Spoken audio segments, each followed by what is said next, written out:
Students, welcome to Expert Guidance, and today we are presenting a very important topic, which is the topic of waves. Now, in this video, we'll be looking over what are transverse and longitudinal waves, the properties of the transverse wave, the reflection of waves, refraction of waves, sound waves, ultrasound, electromagnetic waves, lenses, and blackbody radiation. So let's begin. So first of all, how do you define waves? What are waves? So we say waves are oscillations or disturbances that transfer energy from one point to another. And we classify the waves into two categories, a transverse wave and a longitudinal wave. So look at this figure here. Here you can see the transverse wave, the particles, like if the wave is moving in this direction, the particles are moving up and down. That is, they are moving perpendicular to the direction of the waves. So in the transverse wave, the oscillations or the disturbances move perpendicular to the direction of the waves. Whereas if you see the longitudinal waves, there the particles or the oscillations are moving parallel to the direction of waves. So examples of the transverse wave is light waves and the seismic S wave. And for the longitudinal wave, it is sound waves and the seismic P waves. If you look at the transverse waves, you will see it has some elevations and depressions, which are known as crest and trough.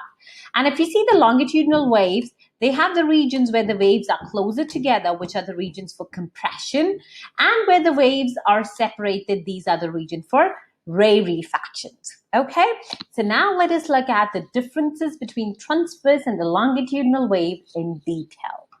Now, transverse wave, the first basic difference is the definition, which is on the basis of the vibrations or the particles, like in which direction they move. So in the transverse wave, the particles vibrate perpendicular to the direction of the wave. And in longitudinal waves, the particles travel parallel to the direction of the wave. As per the medium, transverse waves do not require a medium to travel, but longitudinal wave require a medium to travel. The transverse wave travel with the speed of light 3 times 10 power 8 meters per second, where longitudinal waves, they travel slowly like sound waves. Like sound waves has the speed of 330 meters per second. If you look at the characteristics of the wave, the transverse wave has crest and trough. So this top point is crest, the bottom point is trough. Whereas in a longitudinal wave, the wave consists of compressions and rarefactions. The transverse waves can be polarized, whereas a longitudinal wave cannot be polarized. You need to know the examples. Light waves and the seismic S waves are the transverse wave, and sound waves and seismic P waves are the longitudinal waves. Now, this slide is very, very important. They often ask in the exam the examples, the difference, the definitions of transverse and longitudinal wave. So make sure you remember this table. All right. Okay, now let's move on to some of the key terms that you should know for the wave. Now, if you look at this diagram here, this is a transverse wave, and you can easily see this top point is a crest and the bottom point is a trough. Okay, so crest, it is the height of the wave, and trough is the depth of the wave. So this is the trough and this is the crest. Now, this is the mean position of the wave. Now, the distance from the mean position to the highest point in the wave, or the maximum displacement of the wave from the mean position, is known as amplitude. And if we look at this wave, the amplitude is 5 meters. So you should know amplitude is the maximum displacement of the wave from the mean position. Crest is the height of the wave, trough is the depression of the wave. Now, when you have the distance between a two consecutive crest, or the distance between the two consecutive trough, is the wavelength. So wavelength is the distance between two consecutive crests or troughs. So in this case, from here to here, we have a wavelength. Now, what is time period? From here to here, that is one crest and one trough, is one wave. Now, this wave is taking 4 seconds to complete, so that is the time period. And frequency is the number of waves per second. So if you do 1 over the time period, you get the frequency. So frequency is 0.25 hertz. And how do you work out the wave speed? Wave speed is the speed traveled by a wave, and you should know the formula for the wave speed. The wave speed is frequency times the wavelength. And if in case they don't give you the frequency and give you the time period, then you can do 1 over the time period to work out the frequency, and then you can put up in the wave formula that wave speed is frequency times wavelength.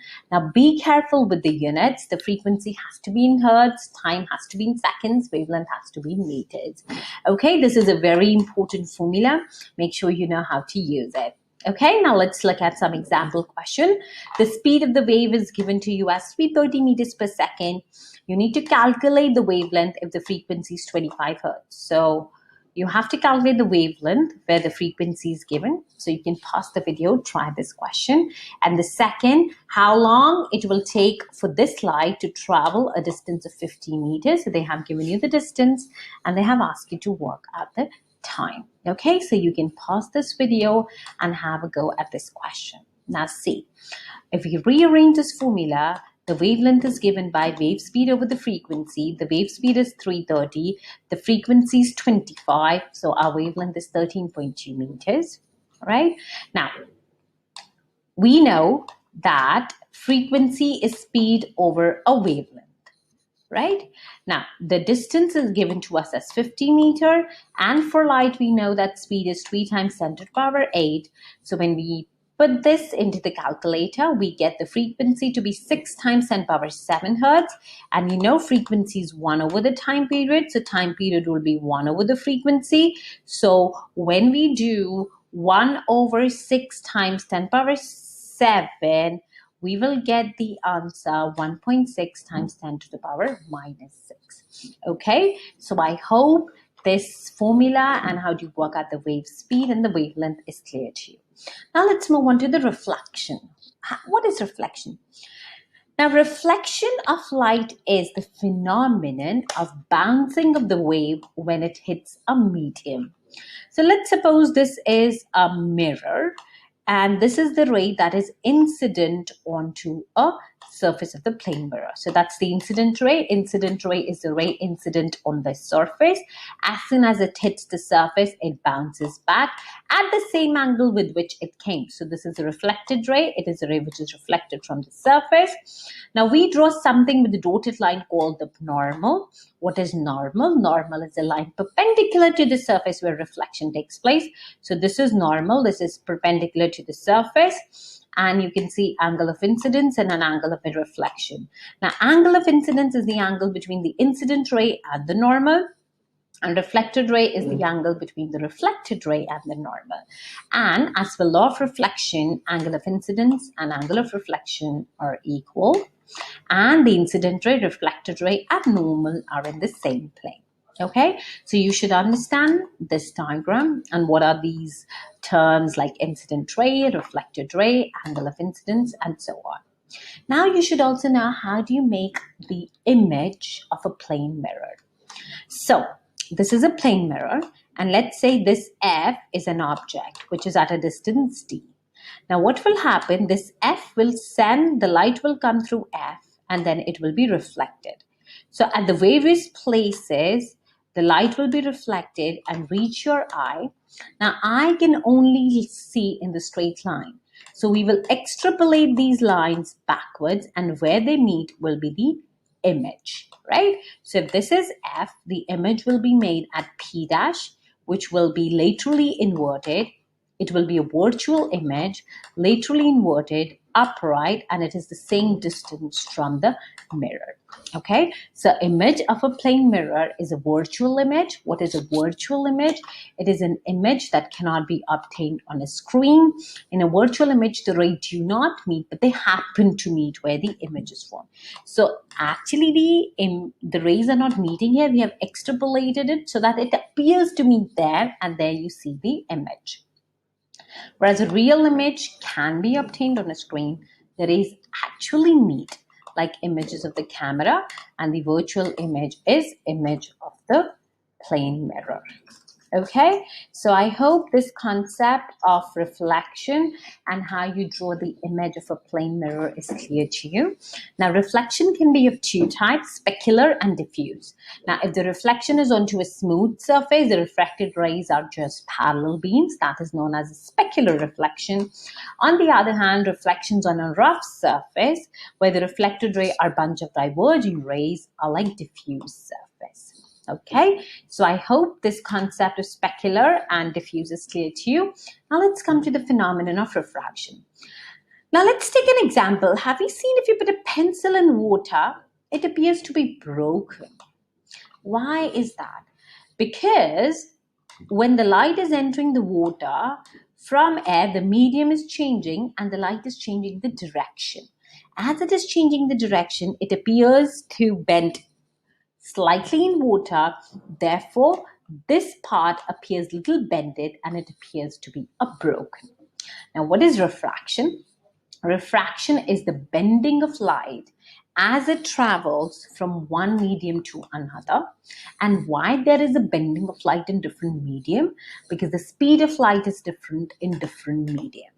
Right? Now, if the light is going from a rarer, like air, which is a lighter medium, and going into a denser medium, like glass or water, then the speed will slow down and it will bend towards the normal. So in this case, if you see in the diagram, the incident ray is going from air to the water. As it is entering the water, it is bending towards the normal. In this case, the reflection angle will become smaller. The refracted angle will become smaller. So angle of refraction is less than the angle of incidence.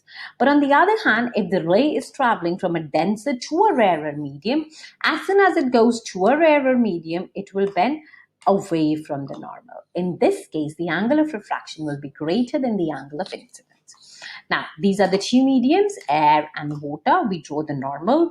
The incident ray comes to the surface. As soon as go it to the water, it bends towards the normal. And the angle of incidence and angle of refraction is smaller than the angle of incidence. Okay, so this is what is bending of light. Now, what is visible light? Visible light is a spectrum of 7 colors, and those 7 colors are violet, indigo, blue, green, yellow, orange, red, which is very pure. And you need to remember that from red to violet, the frequency is increasing, but the wavelength is decreasing. So red light has the highest wavelength, the violet light has the lowest wavelength. Each color has its own frequency and wavelength. The visible color of the object will be the color that is reflected by the object. So for example, if you see something green, it means that object is reflecting the green color. That is why you are seeing a green color. Now, depending on whether a light can pass through an object or not, we have 3 categories. We have opaque objects, translucent object, and the transparent object. So you can see here, this looks like an opaque.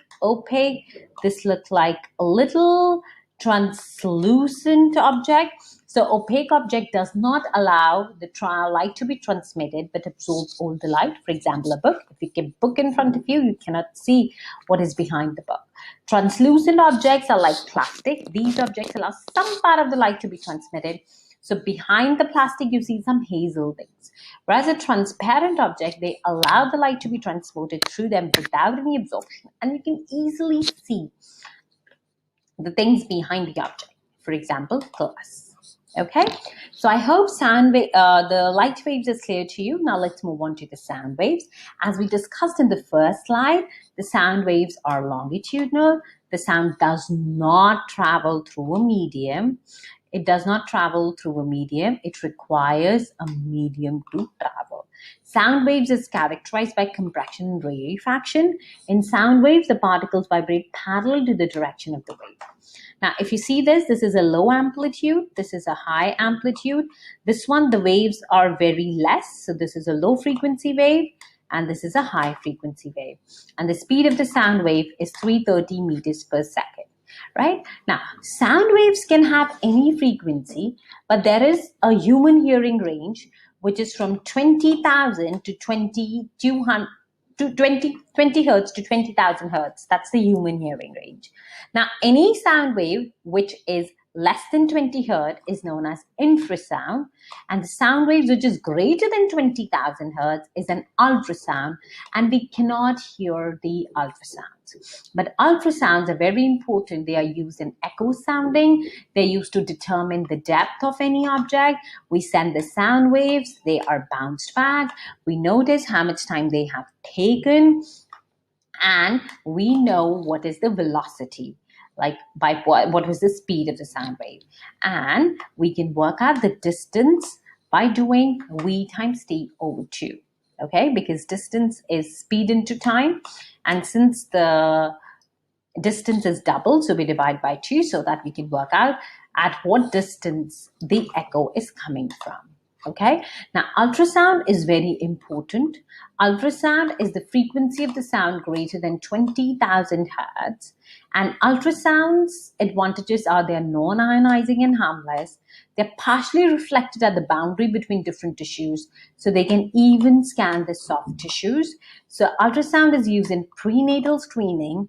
It is used to determine the depth of the sea or the obstacle inside the water. They're used to do industrial imaging, and they're also used to detect flaws in medical castings. Now, you should know the advantages and uses of ultrasound. They have come up in the exams, like note-making questions or some short questions, and like what are the advantages, why ultrasound are used in prenatal, because they're non-ionizing and harmless. So you should know all these points. So what are the use of ultrasound? The use of ultrasound is in the ultrasound scanner. Now, what happens in the ultrasound scanner? There's a transducer, and that transducer sends ultrasound waves. It crosses the body and it's reflected from the tissue. The transducer detects the wave reflected from the tissue and images displayed on the screen in the form of scan. Now, what is sonar? Ultrasound waves are used to measure the depth of the sea or to find the obstacle underwater. In sonar, ultrasound is sent to determine the depth or find any object. The time taken by the sound to come back is noted for the known speed of the sound, and you can do velocity times time to work out what is the distance of the obstacle, and you have to divide by 2 because it is a echo. So it's going and coming back, so it is traveling double the distance. Okay, so I hope this is clear to you. Now, what you need to do next is we need to do the structure of the Earth. Now, we know that Earth has a core, and then the mantle, and then it has the crust. The core, when we talk about the core, the inner core, it is the inner core, and then it is the outer core. Then we have the mantle, then we have the crust. Okay, so when you see the inner core is solid, the outer core is liquid. The mantle behave like solid, can flow very slowly, and the crust is completely solid. So the crust and the upper mantle cracks and forms the tectonic plate, and these tectonic plate causes the earthquake. Now we have something called the seismic wave. Okay, now what is seismic wave? The seismic waves are the shock waves which originate when the force inside the earth moves the rocks of the tectonic plates. The wave travels through the earth and also across the surface. Now, earthquake takes place when the rocks or the tectonic plate in the earth crust or the upper mantle moves due to the forces inside the earth. The seismology is the study of seismic wave. The nearest point on the surface of the focus is the epicenter, and the device which is used to detect the earthquake is the seismometer. Now, if you look at the seismic waves, there are 2 types of waves, the P wave and the S wave. Now, you can see the red ones are the S waves, and you can easily see the S waves, they are traveling only through a solid. They are not going inside the core. So the S waves, they travel, S stands for solid, so they travel through solids only. They cannot pass to the liquid outer core, and S waves are transverse and they're slower than the other waves. Whereas if you see these blue waves, they are going inside as well. These are known as the P waves. So P waves are longitudinal. They are faster than the other waves. They can travel through solid and liquid, and they can pass through liquid and the outer zone. And you can see this area, which is between the two blue waves, there you find no S wave. You only see the P wave. So these are known as the shadow zones. So shadow zones are the places where no P and the S waves are detected. So S shadow zone is where no S wave is there, and P shadow zone is where no P waves are detected. So you can easily see we have drawn the crust, core, and the mantle. The S waves are just at the surfaces. They are not crossing.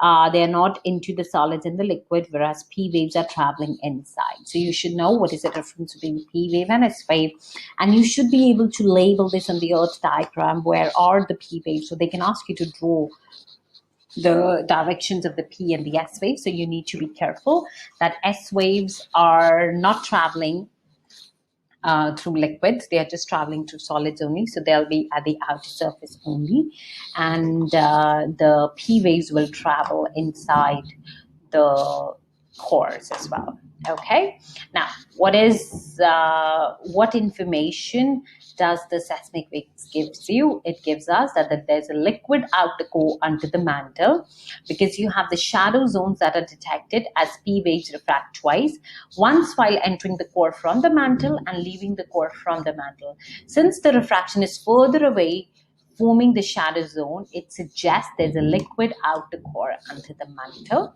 and we have a solid inner core, as the weak P waves in the shadow zone caused by the refraction of P wave while crossing the boundary between the outer core and the inner core. The P and the S wave travel through the mantle, changing direction and depth. P waves refract at the boundaries between mantle and outer core. The S waves being transferred do not travel through liquid outer core. The long L waves travel the slowest. They happen only in the earth crust, and they cause violet movements. Okay, so I hope the seismic wave is clear to you, and what observation they give us on the surface of the earth, structure of the earth, that should be clear to you.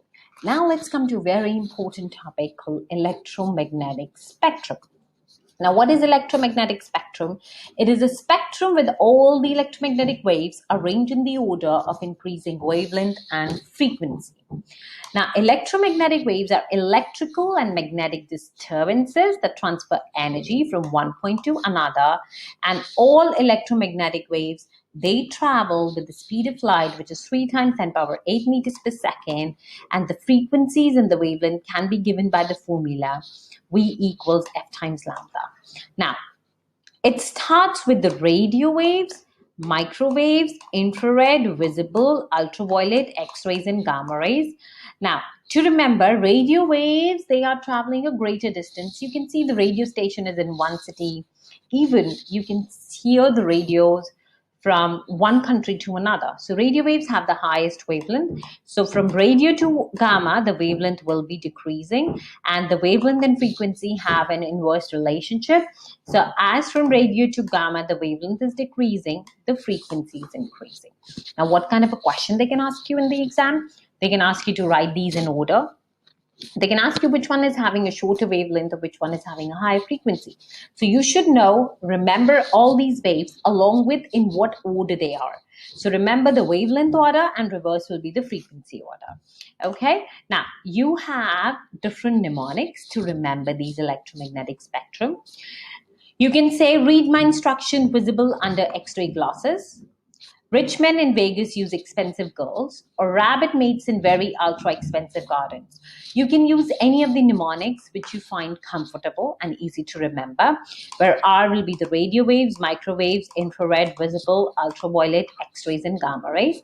And remember, as you go from radio to gamma, the wavelength will be decreasing and frequency will be increasing. Okay, so that's an easy way to remember, and make sure you remember that. It is very, very important. Now you should know for each of the wave, what is the source, their properties, their disadvantages and advantages.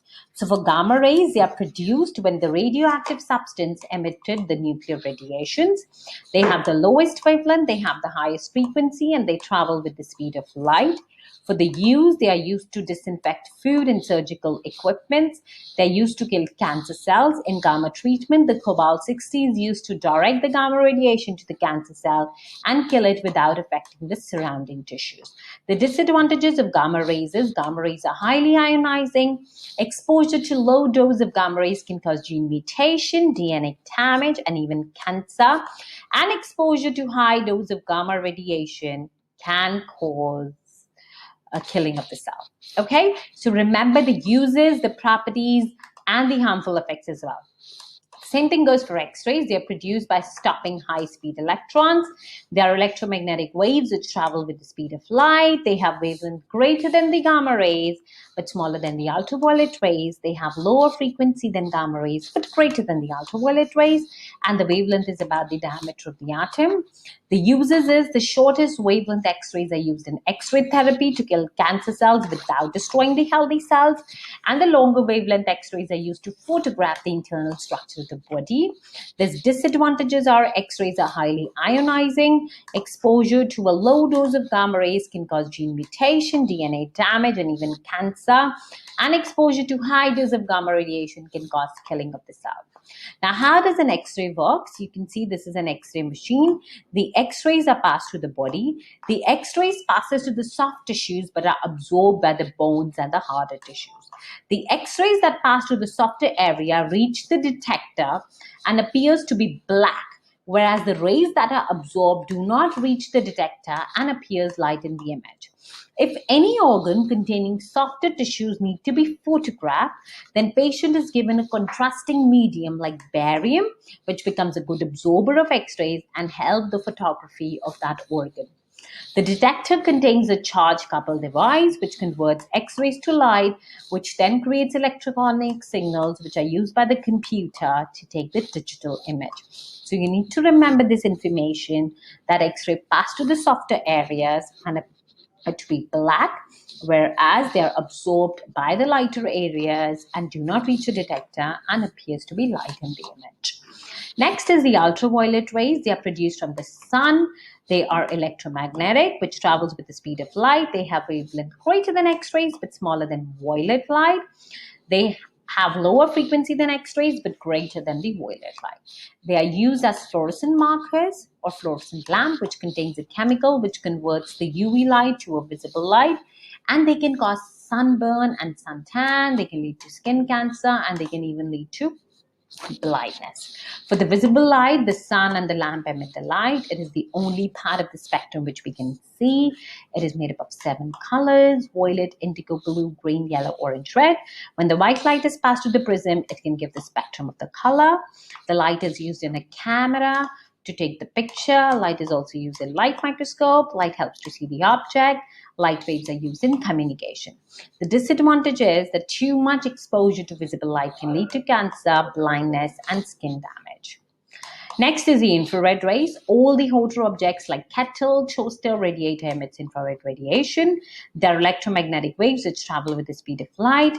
They have wavelength greater than the visible light but smaller than the microwaves. They have a lower frequency than visible light but greater than the microwaves. They're used in optical fibers for communication. They're used in remote controls. They're used as infrared scanners to detect heat produced by the body and unhealthy tissues.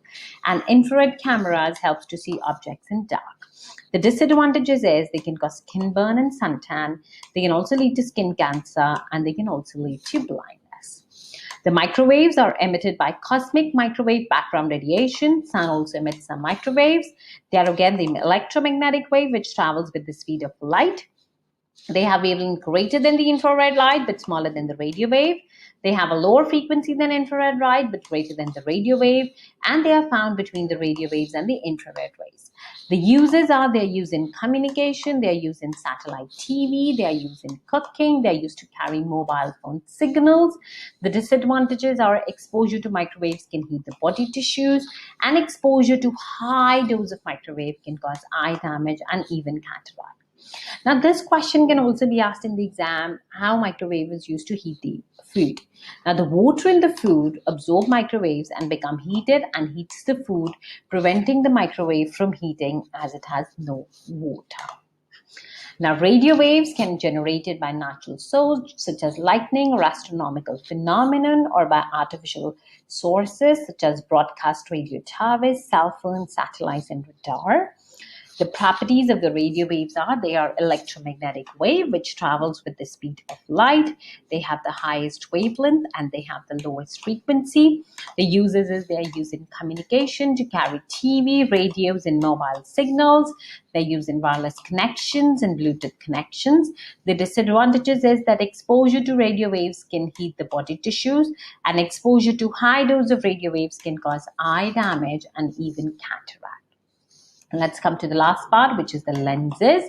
Lenses are used to refract the light and forms the image of an object. They are used in camera, and these are the two shapes of the lenses. One is this, which is like this, that's a convex or the converging lens, and concave or the diverging lens. Concave lens, you can see it is just thinner in the middle and then it becomes broader at the ends. So convex lens is a converging lens. Concave is a diverging lens. Convex is thicker at the center than at the edges. The concave is thinner at the center than the edges. Convex has a real focus. Concave has a virtual focus. The convex lens converging a parallel beam of rays on refraction through it, and concave lens, it diverges a parallel beam of light on refraction through it. Convex lens is used in microscope as a magnifying glass. Concave lens is used in telescope. Convex lens is used to correct short-sightedness, where concave lens are used to correct long-sightedness. Now, for the concave lens, you need to remember some of the points. A principal focus, or the focus, is the point where the parallel rays meet or appears to meet. And the distance between the center of the lens and the focus is known as a focal length. Now, this is my lens. This is my focus. This is the double focus.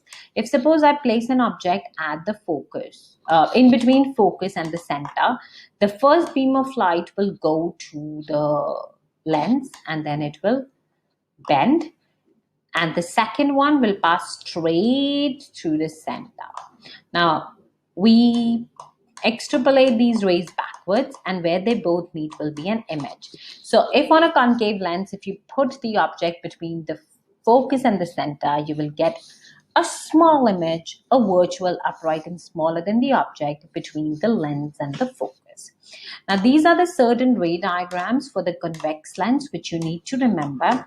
When you place the object between the focus and the lens, in this case, one ray will go towards the lens and will refract at the focus. Second will go from the center. You will extrapolate it backwards. You will get a virtual, erect, and the magnified image. If you put an object at the focus, then where you will get an infinite distance. These rays will never meet. Even you do here or you extrapolate it backwards. If you put an object beyond the 2F, then one ray will go towards the center, refract at the focus. Second will go at the center. You will see they will meet at F and 2F at the other side of the lens. So you will get an inverted, real, and the diminished object. If you put an object between F and 2F, then you will get an image beyond 2F, which will be inverted, real, and enlarged. And if you put an object just at 2F, you will get the inverted image, real, the same size at the 2F. So you should know how to make these ray diagrams and how to write these characteristics of the object. Okay, so I hope this topic is clear to you. And all these key terms you should be able to define now. What are waves? Longitudinal waves, wave speed, time period, transverse wave, the trap, the lens, the focal length, the crest, frequency, amplitude, wavelength, reflection, refraction, opaque, convex lens, translucent, ultrasound, earthquake, transparent, seismology, seismic wave, electromagnetic spectrum, focus and concave lenses. You can pause the video, have a go at these definitions. So waves are oscillations or disturbances that transfer energy from one point to another. Crest is the height of the wave. Transverse wave, the oscillations are perpendicular. Longitudinal wave, the oscillations are parallel. Wave speed is the distance traveled by the wave each second. Time period is the time it takes for one wave to travel. Trough is the depth of the wave. Frequency is the number of waves passing each second, measured in hertz. Amplitude is the maximum displacement of the wave from the mean position. Wavelength is the distance between two consecutive thrust to trough. Reflection is the bouncing of light. Refraction is the bending of light. Opaque do not allow light to be transmitted. Translucent allows some light to be transmitted. Transparent allow all the light to be transmitted. Ultrasound has a frequency of the sound greater than 20,000 hertz. Earthquake takes place when the rocks of the tectonic plates in the Earth's crust or the upper mantle move due to the forces inside the Earth. Seismology is the study of seismic waves.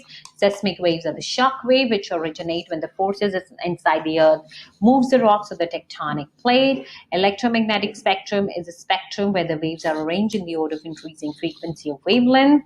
Focus is the point where the parallel rays meet or appears to meet. Lenses are used to refract the light and forms the image of an object. Convex lens is a converging lens. Concave lens is a diverging lens. And the focal length is the distance between the focus and the center of the lens. So I hope this topic of waves is clear to you. Now, as always, your next step would be to check the specification and see if you have covered everything and do the exam style questions. The link is mentioned in the description box below on all the questions topic-wise on this topic. If you like this video, then do not forget to subscribe to my channel and click the bell icon so that you are notified as soon as I put the new videos. As during the exam time, I put a lot of revision videos. Do not forget to follow me on Instagram at Expert Guidance, where I share key terms, daily revision tips every day. And if you are really keen on doing the GCSE course like in 15 weeks, I have designed a new course, which is a 15 weeks GCSE revision course, which is all free. The link is mentioned in the description box below. You can enroll for this course and you can get all the materials for maths and science to your inbox every week as per the 15 weeks plan. Okay, so I'll see you next in my next video. Till then, happy revising.